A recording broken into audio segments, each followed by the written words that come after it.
सियालकोट में para force का बड़ा क्रैकडाउन।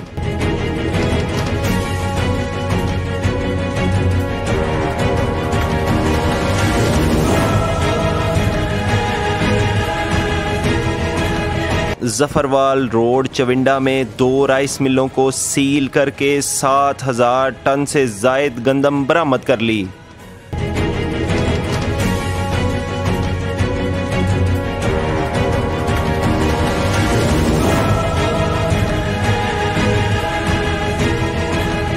नजायज जहीरांदोजों के खिलाफ मजीद कार्रवाई का भी आगाज कर दिया गया है।